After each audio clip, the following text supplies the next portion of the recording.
पहा फक्त Maharashtra superfast news, आवाज जनतेचा। रामकृष्ण हरी।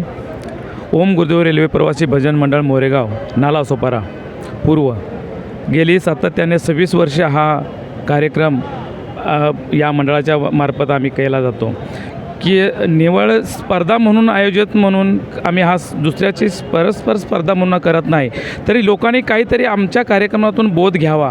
कारण आम्ही शून्यातून कोणताही वारकरी संप्रदायाचा वारसा नसतानासुद्धा आम्ही जर तुम्हाला बघून जर घडलो तर तुम्ही घडत असताना तर आणि काही चांगली गोष्टी करू शकता, म्हणून आम्ही एक लोकांपर्यंत संदेश पोचवण्याचं काम करतो। त्यामार्फत मंडळाच्या अंतर्गत आम्ही रक्तदान शिबिर असो की एखाद्या आळंदी पंढरपूर अशा एखाद्या संस्थेला देणगे स्वरूपात असो, प्रथम हा आमच्या मंडळातून प्रथमता पुढाकार केला जातो आणि पुढाकाराचे शिलेदार म्हणून ओम गुरुदेव पश्चिम रेल्वेमध्ये प्रामुख्याने ठरलेलेच आहे। कारण आम्ही छोट्या मोठ्या गोष्टी इकडं बारीक लक्ष छोट्या मोठ्या मंडळाला सहज आम्ही पुढे घेऊन चालतो आणि म्हणूनच लोक आम्हाला गेली 26 वर्ष इतका चांगला प्रतिसाद देतात की या ठिकाणी एवढ्या भव्यदिव्य कार्यक्रमातसुद्धा आम्हालासुद्धा हा कार्यक्रम 2 पाय उभं राहून बघता येत नाही, इतकी गर्दी होती की ही केवळ पैशाने किंवा कुठली संगती नाही तर लोकांच्या प्रेमापोटी अगदी पश्चिम सेंटर हलबर लाईनपासून या तिन्ही लाईनपासून आमच्या ह्या ओम गुरुदेव रेल्वे प्रवासी भजनाच्या मंडळाच्या प्रेमापोटी लोक इथून 2-2 अडीच तास प्रवास करून रात्री कार्यक्रम संपेपर्यंत 11:30-12 वाजेपर्यंत कार्यक्रम संपतो, तिथून मी जाण्याचा कोणी अट्टास घेत नाही, इतकं प्रेम या मंडळाला दिलं, त्यांचं सत्याचे उपकार आहे। आणि असंच आमच्या सभासदाविषयी कार्यकारिणीविषयी बोलायचं झालं माऊली, यामध्ये आमच्या मंडळामध्ये कोणी मोठा किंवा कोणी छोटा नाही, समसमान पात्रानुसार कामं केले जाते पदाचा आणि कोणी पदानुसार काम करत नाही।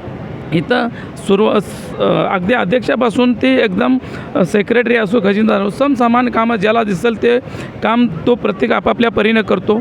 इथं साथ संगत चांगली आहे, एकजूट चांगली आहे, महिला मंडळ बी संघटित चांगले आहेत ह्या मंडळातर्फे, अशा लोकसंख्येने हे मंडळ घडत गेलेलं आहे। तर अशा मंडळाच्या सर्व पदाधिकाऱ्यांना सर्व कार्यकारी मंडळाला अशाच मी मंडळाच्या मार्फत शुभेच्छा देतो। असंच आपलं कार्य ह्यातूनही पुढे अगदी कायमस्वरूपीच चालत राहावं, आता नवीन पिढीत येणारी मुलं सतत घडत जावं आणि हा वारसा संप्रदायाचा कायम सातत्याने टिकत राहावं अशी मी पांडुरंगाचरणी प्रार्थना करतो। सर आपण माऊली काय सांगाल आपल्या मंडळाबद्दल? सर्वांना प्रथम रामकृष्ण हरी। आज या ठिकाणी ओम गुरुदेव रेल्वे प्रवासी भजन मंडळ भव्य दिव्य भजन स्पर्धा आज ठिकाणी संपन्न होत आहे आणि हा एक केवळ स्पर्धा नसून आमच्या मंडळासाठी एक आतुरतेचा सण आहे आणि हा सणाची वाट आम्ही दरवर्षी पाहत असतो आणि गेली सातत्याने 3-6 महिन्यापूर्वी आम्ही या कार्यक्रमाची डेट घेऊन 3 महिने नियोजन करत असतो आणि 25 वर्षापूर्वी याचं रोपटं लावलं होतं, येवलीचं रोपं लावलेली दारी त्याचा वेलो गेला गगनावरी आणि खरोखरच ह्या रोपट्याचं एकदम मोठं झाड झालेलं आहे आणि आता पाहायला जर गेलं तर असं ह्या ठिकाणी प्रति पंढरपूर उतरल्यासारखं वाटत असतं की एवढा सोहळा या ठिकाणी आपल्याला बघायला भेटतो। म्हणजे त्याला असं म्हणता यावं की आनंदाची डोही आनंद तरंगला, हा सुख सोहळा स्वर्गे नाही, घेता विठ्ठलाचे नाम गवसेल अर्थ, ज्या नामामध्ये नाही स्वार्थ ते जात नाही व्यर्थ। आपण जर निस्वार्थपणे जर सेवा केली त्याचं फळ नक्कीच आपल्याला भेटतं आणि ओम गुरुदेव भजन मंडळ हे निस्वार्थपणे सेवा करत असतं आणि ह्याचं यश आम्हाला असंच राहावं आणि पांडुरंगाची सेवा आमच्या हातून अशीच घडावी हीच पांडुरंगाची प्रार्थना करतो। रामकृष्ण।